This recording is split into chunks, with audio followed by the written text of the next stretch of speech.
Subscribe channel Truth.id dan aktifkan lonceng notifikasi untuk mendapatkan informasi seputar live streaming dan video khotbah terbaru. Posisi tombol subscribe berada di kanan atas channel kami dan jangan lupa nyalakan loncengnya.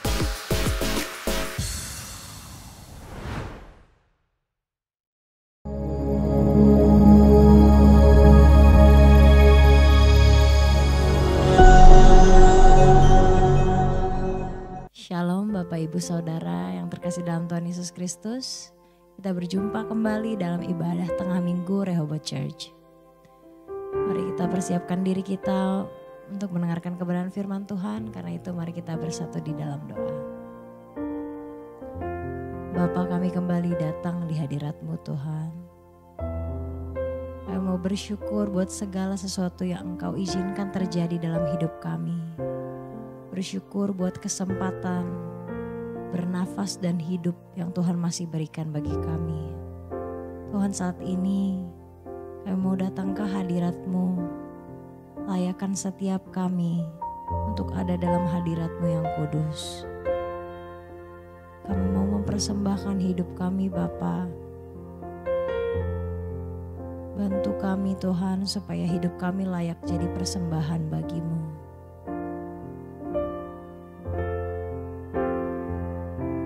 Bersama katakan, hidupku bagimu,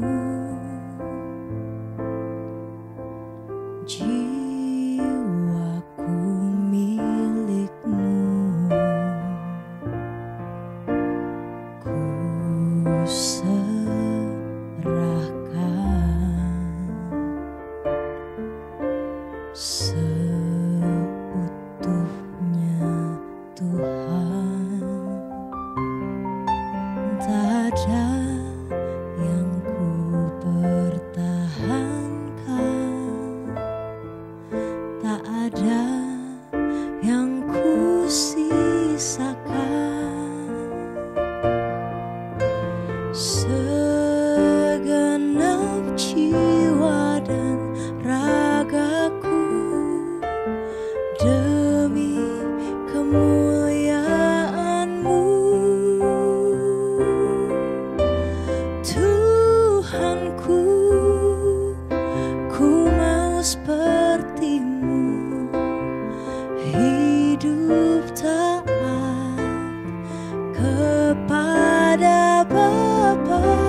sungguh katakan hidupku bagimu.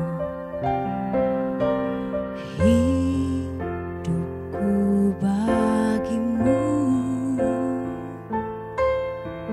jiwaku milikmu, ku serahkan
Tuhanku, ku mau sepertimu.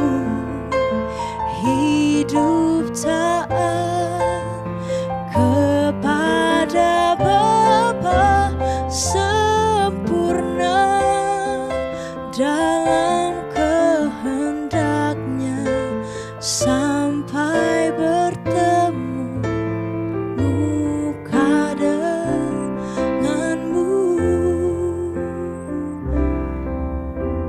Tuhanku, ku mau sepertimu, hidup taat kepada Bapa sempurna dalam kehendaknya sampai bertemu muka denganmu, sampai bertemu, sampai bertemu muka denganmu.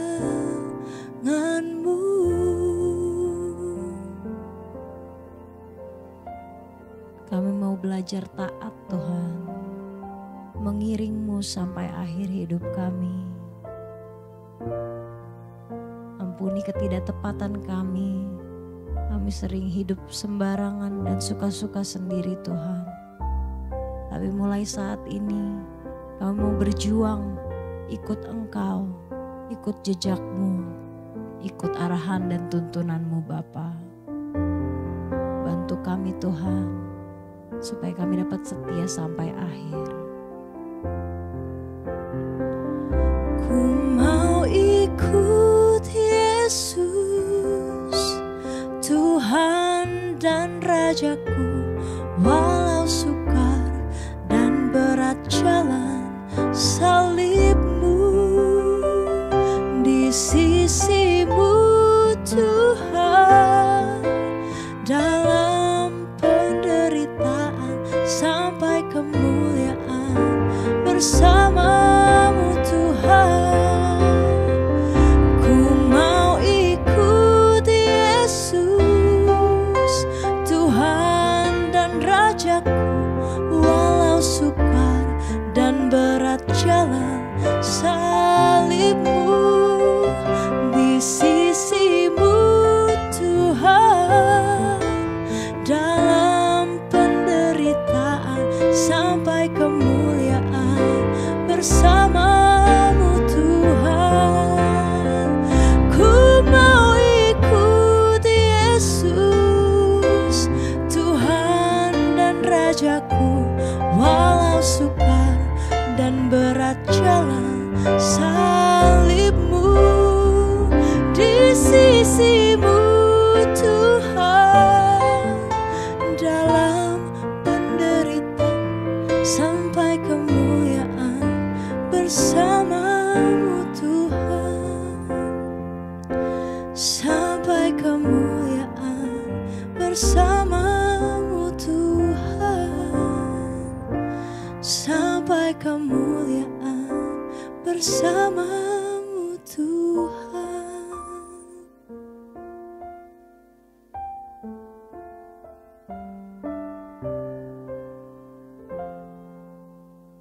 Bapak, Ibu, saudara sekalian yang terkasih dalam Tuhan Yesus, mari kita mulai. Kita akan mendengarkan kebenaran firman Tuhan.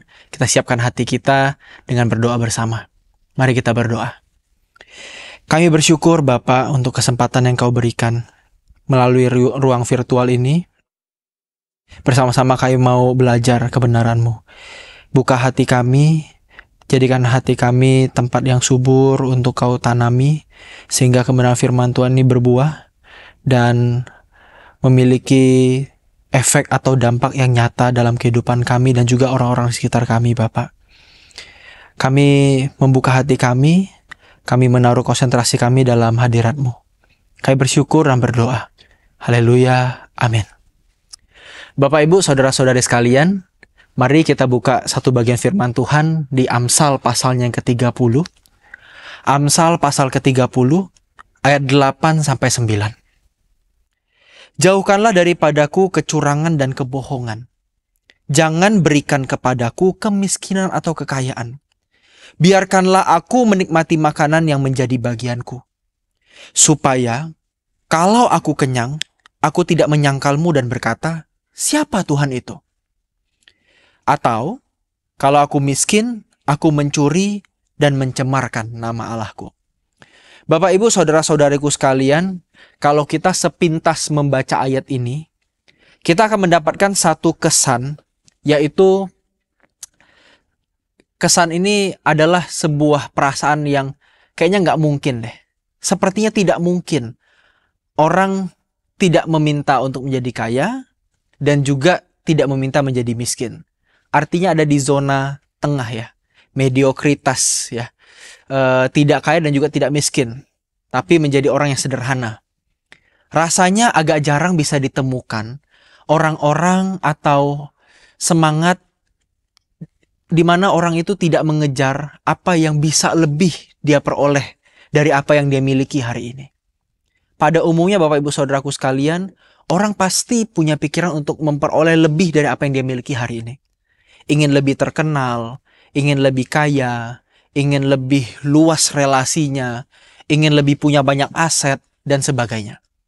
Lebih itu menjadi satu hal yang sangat sangat membudaya di masyarakat kita. Sehingga ini satu hal yang sebenarnya dianggap biasa oleh dunia. Tapi Bapak Ibu Saudara-saudariku sekalian, di nasihat Amsal ini,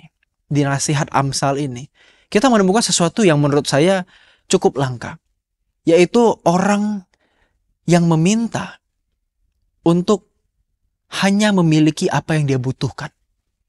Saya ulangi, sangat langka ada orang yang meminta kepada Tuhan untuk memiliki apa yang dia butuhkan saja.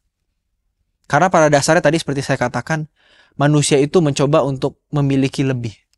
Karena dengan lebih itu bisa mendatangkan sebuah perasaan yang lebih aman, lebih secure. Sehingga kalau ada apa-apa, yang lebih itu hilang misalkan, masih ada yang dasar gitu. Yang pertama-tama dipegang. Contoh dia butuh 10 juta untuk hidup. Tapi ketika dia dapat 20 juta, dia akan lebih merasa tenang. Karena ketika ada lebih 10 juta tadi, kalaupun hilang misalnya 10 juta itu, dia masih bisa tenang. Sangat jarang orang atau kelompok atau bahkan mungkin masyarakat yang bisa berkata, berikan kami apa yang kami butuhkan. Tapi Bapak Ibu Saudara-saudariku sekalian, inilah kehidupan Kristiani. Kehidupan Kristiani atau kehidupan Kristen seperti yang kita warisi dari Yesus adalah sebuah kehidupan yang mampu berkata kepada Bapa, berikanlah kami pada hari ini makanan kami yang secukupnya. Secukupnya. Artinya kita meminta sesuatu yang tidak berlebihan buat kita. Dan kita juga realistis, kita membutuhkan hal itu sehingga kita berkata bahwa kita diberikan secukupnya. Artinya kita tidak menjadi kaya sekali dan juga tidak miskin sekali. Menjadi kaya sekali bukan impian kita, menjadi miskin juga bukan tujuan kita. Sehingga kalau bisa dikatakan, akhirnya kekayaan bukanlah tujuan dari hidup, dan kemiskinan bukanlah akhir dari segalanya. Kekayaan bukanlah tujuan dari hidup, dan kemiskinan bukanlah akhir dari segalanya. Yang kita diajarkan oleh Tuhan Yesus sebenarnya bersesuaian dengan apa yang Amsal katakan, yaitu memiliki rasa cukup. Meminta apa yang perlu kita miliki saja, yang menopang hidup kita. Dan ini akan terlihat konyol bagi dunia Bapak Ibu Saudaraku sekalian. Karena mungkin dunia bisa berkata, ya mungkin kamu gak cukup berusaha kali. Atau mungkin kamu takut kali bersaing sama orang. Atau mungkin kamu kurang keras kerjanya. Atau mungkin kamu udah putus asa sama hidup. Makanya kamu berkata seperti itu. Bapak Ibu Saudaraku sekalian, memang harus jujur. Orang yang putus asa dengan hidup, orang yang mungkin tidak mau berjuang, bisa menjadikan rasa cukup ini sebagai sebuah pelarian. Kenapa? Karena dia berusaha untuk tidak dikejar-kejar lagi. Dia berusaha untuk meyakinkan dirinya bahwa dia sudah cukup baik. Jadi akhirnya pelarian begitu. Padahal dia bisa melakukan sesuatu yang mungkin mendukung dia atau membawa dia kepada satu tingkat yang sebenarnya Tuhan tetapkan itu sebagai tingkat cukupnya dia. Tapi karena mungkin dia kurang berusaha, dia merasa dirinya cukup, begitu. Memang bisa, ini bisa jadi salah satu bentuk pelarian. Satu alasan bahwa ya udah, saya begini aja gitu. Padahal sebenarnya hal itu masih bisa diusahakan begitu. Dan dia cenderung punya kemampuan yang lebih daripada itu. Memang. Nah, tapi Bapak Ibu Saudaraku sekalian, kalau kita mau jujur Bapak Ibu Saudaraku sekalian, Berapa banyak yang seperti ini? Berapa banyak? Seringkali Bapak Ibu Saudara-saudariku sekalian, kita ini lebih sulit untuk memiliki perasaan cukup yang benar-benar berangkat dari kecukupan dan usaha yang memadai. Ketika usaha kita memadai, kita punya sesuatu yang mungkin sudah bisa dibilang established ya, bisa dibilang sebagai satu titik di mana kita bisa tenang, kita bisa menikmati hidup. Seringkali rasa cukup itu sulit dikatakan. Tapi Bapak Ibu Saudara-saudariku sekalian, dengan nada yang mungkin sedikit agak utopis ya, agak sedikit ya kayak mimpi gitu ya. Masa sih bisa begitu? Saya mau katakan bagi kita semua bahwa apa yang Tuhan katakan, berikanlah kami makanan kami pada hari yang secukupnya. Itu bukan sebuah hal yang tidak mungkin. Mengatakan pada dunia dan mengatakan pada diri sendiri bahwa berikanlah aku hari ini apa yang kubutuhkan. Jangan berikan aku kekayaan supaya aku tidak melupakan Engkau. Jangan berikan aku kemiskinan supaya aku tidak mencela Engkau. Berikanlah aku secukupnya. Seperti yang Amsal dan doa Bapa kami sampaikan. Itu bisa Bapak Ibu Saudaraku sekalian. Dan inilah rahasia dari orang yang hidup kudus Bapak Ibu.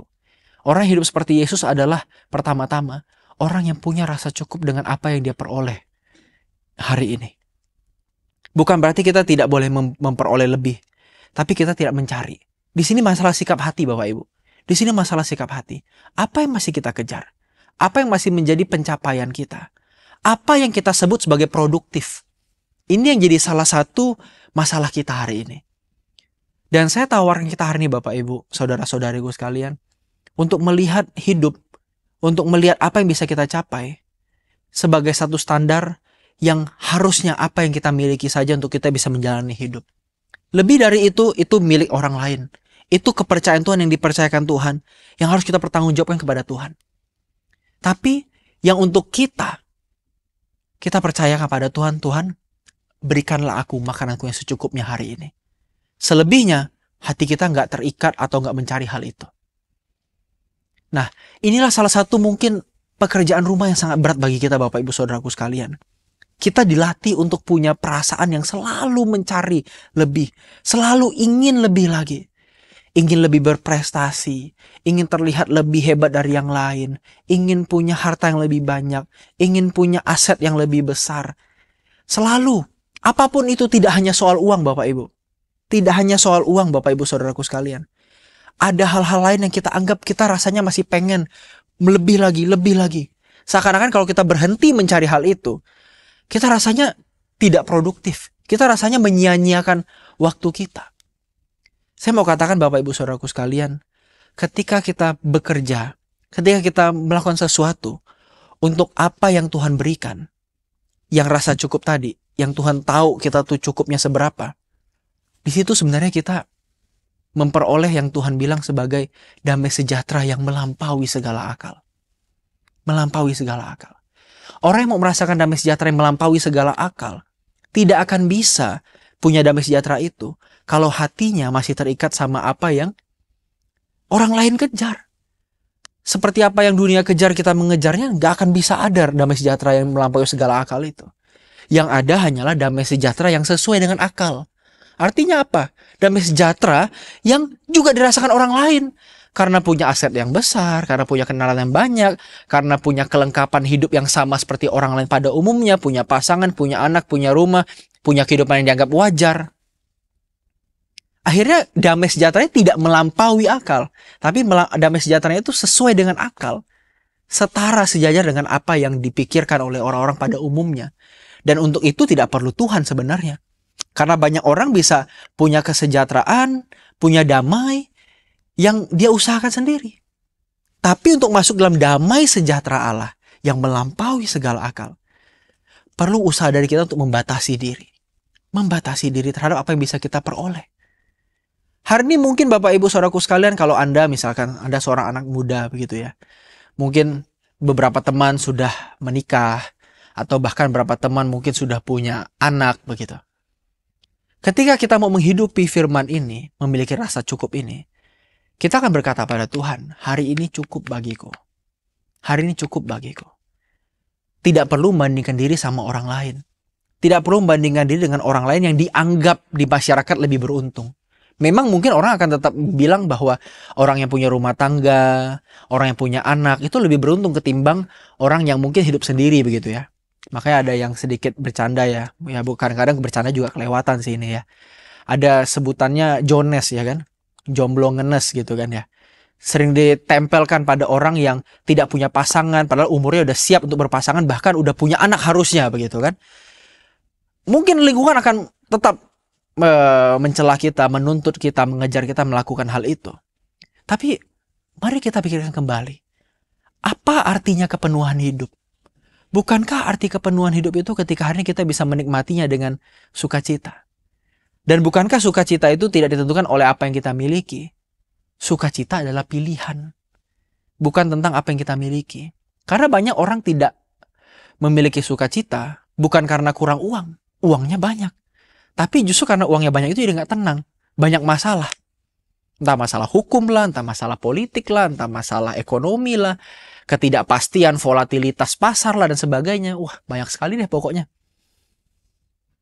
Itu tandanya sukacita bukan sebuah hal yang langsung datang dari apa yang kita peroleh. Tapi dari apa yang kita pilih. Bagaimana kita memilihnya.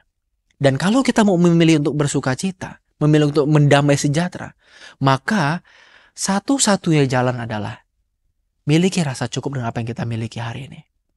Oke, aku tidak punya keluarga dalam arti rumah tangga yang kubina pribadi begitu ya. Belum punya anak. Tapi paling tidak, aku punya kehidupan yang sehat. Aku masih punya pekerjaan. Aku masih punya rumah atau kos yang dimana aku bisa meletakkan kepalaku di situ dengan nyaman dan beristirahat. Mungkin Anda yang lebih jauh umurnya gitu ya. Anda melihat, wah harusnya sudah seumur segini harus punya ini, harus punya itu. Punya rumah sendiri, punya mobil sendiri. Selama ini rumah masih ngontrak. Kalau kita mau memiliki rasa cukup ini, kita mau menghidupkan doa Bapa kami yang tadi Tuhan katakan berikan kami makanan secukupnya. Yang Amsal katakan sebagai jangan berikan aku kekayaan atau kemiskinan. Cara kita menghidupinya adalah dengan melihat paling tidak aku masih mampu menyewa rumah. Paling tidak aku masih punya mobil, aku masih punya motor, aku masih punya uang untuk naik angkutan umum. Kita mensyukuri hal-hal kecil. Dan percayalah Bapak Ibu Saudaraku sekalian, kita akan bisa lebih tenang. Kita akan bisa lebih bersyukur dengan tulus. Selain tadi kita mendapatkan damai sejahtera dari Tuhan, yang kedua, kita bisa mendapatkan sebuah ketenangan batin. Tenang. Rasa syukur kita itu akhirnya tulus gitu Bapak Ibu. Kadang ada orang bersyukur sama Tuhan itu karena dia sebenarnya ingin menggunakan rasa syukur itu sebagai alat menodong Tuhan supaya diberikan lebih. Jadi kesannya dalam kehidupan beragama di Indonesia Bapak Ibu ya. Kalau orang bersyukur itu nanti Tuhan akan bisa limpahkannya lebih. Tapi kalau ada orang yang menuntut, nanti Tuhan gak akan berikan. Nah oleh karena dia takut Tuhan gak memberikan berkat pada dia, akhirnya dia lari ke bersyukur. Dia gak menuntut sih, tapi dia bersyukur. Tapi bersyukurnya gak tulus. Bersyukurnya dengan harapan bahwa ketika aku bersyukur, Tuhan akan memberkati aku lebih. Karena aku bisa bersyukur. Salah. Kalau bersyukur karena sesuatu yang lebih, itu namanya bukan bersyukur. Itu menuntut dengan rasa syukur. Kita menuntut Tuhan dengan rasa syukur kita. Sebenarnya nodong juga, tapi nodongnya pakai sesuatu yang lebih halus. Nah, Bapak Ibu Saudaraku sekalian, kalau kita bisa bersyukur, itu artinya kita benar-benar memiliki dan menikmati apa yang Tuhan berikan. Jadi, yang bukan bagian kita, kita lepaskan. Let it free. Dan kita mensyukuri hal-hal kecil di hidup kita. Apa yang bisa kita peroleh, kita syukuri. Tentu di sini Bapak Ibu, saya tidak mengatakan saudara sekalian bahwa kita ya udah pasif aja kalau miskin-miskin gitu ya. Tentu tidak. Kemiskinan itu harus dilawan. Kemiskinan itu harus dilawan. Baik itu secara struktural, secara sistemik. Artinya di masyarakat kita kan ada sebuah usaha kadang-kadang ya memiskinkan kelompok tertentu begitu ya. Dengan tidak memberikan akses pendidikan pada kelompok yang tidak mampu atau mengurangi akses pendidikan kepada kelompok yang tidak mampu atau tidak sungguh-sungguh mengusahakan akses pendidikan misalkan dengan orang yang tidak mampu kepada orang-orang yang tidak mampu itu. Sebenarnya itu sebuah sistemik, masalah sistemik yang akhirnya memicu kemiskinan. Itu harus dilawan. Harus dilawan.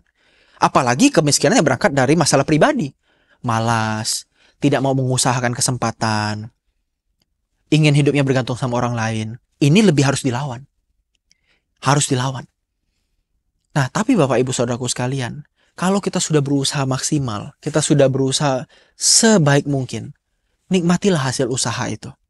Nikmatilah apa yang kita miliki dan dipercayakan Tuhan hari ini.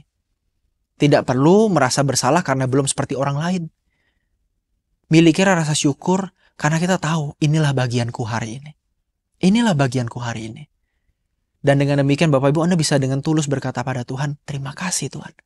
Terima kasih. Terima kasihnya bukan karena kita mau dapat lebih, tapi memang benar-benar terima kasihnya itu karena rasa syukur aku menikmati apa yang Tuhan percayakan hari ini. Dan yang terakhir Bapak Ibu, orang yang benar-benar memiliki rasa cukup, yang bisa berkata Tuhan berikan aku secukupnya, supaya aku mengingini Engkau saja. Akhirnya dia bisa punya kejernihan mata rohani. Dia punya kejernihan mata rohani. Kenapa orang seringkali susah belajar firman, gak ngerti firman? Bahkan ada orang ngerti tapi gak bisa ngelakuin. Kenapa? Salah satunya mungkin karena hatinya, mata rohaninya ditutupi oleh perasaan yang tidak cukup. Tidak cukup terhadap sesuatu. Tidak menghidupi kerohanian secukupnya tadi. Secukupnya. Ini adalah sebuah akhirnya sebenarnya sebuah pemurnian ya. Untuk berkata secukupnya adalah sebuah usaha memurnikan diri. Bahwa akhirnya aku berhenti dari apa yang orang lain kejar. Sekarang aku mau mengejar Tuhan. Karena Bapak Ibu Saudaraku sekalian, kita nggak bisa mengabdi pada dua Tuhan. Mengabdi pada dua tuan. Alkitab katakan tidak bisa mengabdi pada dua tuan. Kita tidak bisa mengejar Tuhan tanpa merasa cukup dengan dunia. Sebaliknya, Anda tidak bisa merasa cukup dengan dunia tanpa Anda mengejar Tuhan. Atau dengan kalimat lain, kita tidak akan bisa punya perasaan yang cukup dengan Tuhan kalau Anda masih tidak cukup dengan dunia. Pilihannya antara dua itu. Siapa yang kita rasa cukup, disitulah yang akan lawan sebaliknya lah yang akan kita kejar. Ketika Anda cukup dengan dunia, Anda akan mengejar Tuhan. Ketika Anda cukup dengan Tuhan, Anda akan mengejar dunia. Cukuplah ke gereja. Cukuplah jadi orang Kristen begini aja. Nggak usah ekstrim-ekstrim lah. Jangan terlalu dipusingin lah, agama itu kan. Ya paling-paling jadi orang baik juga, sama aja. Toh kita juga masih cari makan sendiri. Ngapain kita serius-serius sama Tuhan gitu kan. Toh orang lain juga biasa-biasa juga hidup gitu kan. Malah hidupnya lebih enak mungkin. Gak terlalu stres karena secara moral gak perlu bertanggungjawabkan diri sama Tuhan gitu ya. Percayalah Bapak Ibu, waktu Anda mencukupkan diri dengan dunia, Tuhan akan jadi kebutuhan utama. Tapi sebaliknya ketika Anda mencukupkan diri dengan Tuhan, dunia akan jadi kebutuhan utama kita. Dan orang Kristen dipanggil untuk menjadi cukup dengan dunia, tapi tidak pernah cukup dengan Tuhan. Seperti yang pemazmur katakan, jiwaku haus akan Engkau. Seperti rusa merindukan sungai yang berair, demikianlah jiwaku merindukan Engkau ya Tuhan. Kok bisa sih dia punya kalimat yang indah seperti itu Bapak Ibu? Emang benar itu? Emang sedalam itu pemazmur? Iya betul Bapak Ibu, mereka sedalam itu. Kenapa? Karena mazmur itu ditulis dalam situasi keterdesakan, di mana dia harus dipaksa cukup dengan dunia. Dan akhirnya baru bisa merasa tidak cukup dengan Tuhan. Baru merasa haus dan rindu dengan Tuhan. Jadi kalau hari ini Anda dan saya bertanya, kenapa ya? Kok orang bisa serius banget nyari Tuhan? Tapi kok ada orang yang kayak biasa aja? Itu tergantung dari rasa cukupnya. Orang yang punya rasa cukup dengan dunia, mata rohani dia jernih. Dia bisa melihat kemuliaan Tuhan yang lebih mulia dari segala sesuatu. Tapi ketika mata rohaninya ditutupi oleh kekayaan, popularitas, nama baik, aset, relasi, kekuasaan, dia gak akan bisa melihat betapa indahnya Tuhan. Betapa nikmatnya punya persekutuan sama Tuhan. Dia gak bisa melihat hal itu. Yang dia bisa lihat hanya, aku harus melakukan ini, aku harus melakukan itu, aku harus punya strategi ini, harus punya strategi itu, supaya aku bisa mencapai ini dan itu dan ini. Apapun dicari untuk mengejar apa yang dia rasa mendatangkan kebahagiaan. Akhirnya, Tuhan gak membahagiakan buat dia. Nah, pada kesempatan ini Bapak Ibu Saudara-saudariku sekalian, siapa yang lebih membahagiakan kita? Yang lebih membahagiakan kita artinya itu harus menaruh rasa tidak cukup pada pihak yang lain. Kalau Anda memandang bahwa Tuhan memberi kebahagiaan, Anda harus merasa cukup pada sesuatu. Pencapaian-pencapaian dunia, popularitas, nama baik, Anda harus merasa cukup. Sebaliknya, kalau Anda merasa cukup dengan Tuhan, Anda akan tidak pernah cukup dengan dunia. Yang mana yang kita pilih? Dan hari ini Bapak Ibu Saudaraku sekalian, kita belajar dari Amsal. Sebuah spirit yang luar biasa.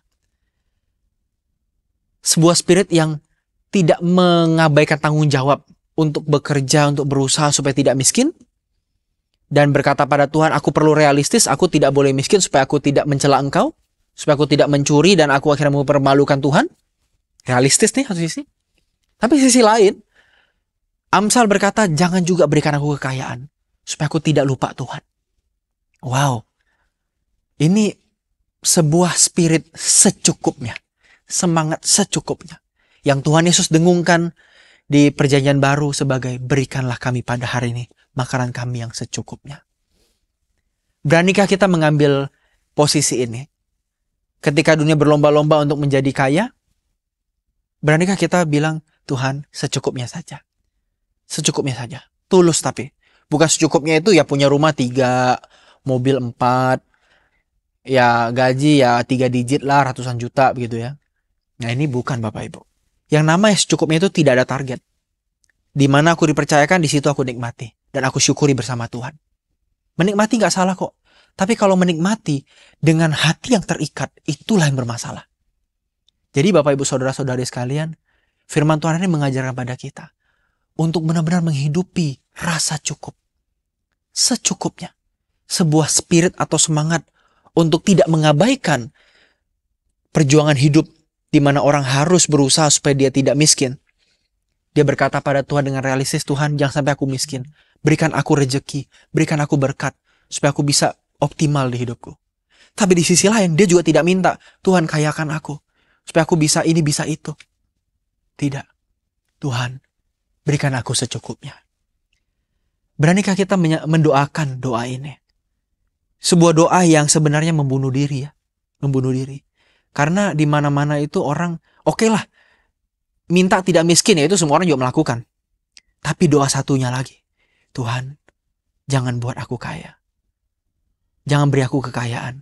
Wah, ini sikap hati bukan artinya dia tidak mau jadi kaya Bapak Ibu ya. Dalam arti jadi kaya itu dia benci, dia takut jadi kaya, enggak. Tapi sikap hati yang tidak mengingini sama sekali sebuah angka atau nominal atau status tertentu, dia nggak ingini. Dia nggak ingini. Saya nggak taruh target apapun. Apa yang diberi, itu yang saya syukuri. Beranikah kita menghidupi hal ini? Mari kita bawa dalam doa. Kiranya Tuhan memberikan kita keberanian dan juga kekuatan hati untuk menghidupi hal ini. Dan dengan demikian, kita tidak menjadi serupa dengan dunia. Mari kita berdoa. Bapa, berikan kami hati seperti yang Putra Tunggal-Mu miliki dan juga penulis Amsal ini Bapa. Di mana hati kami tidak mengingini kekayaan.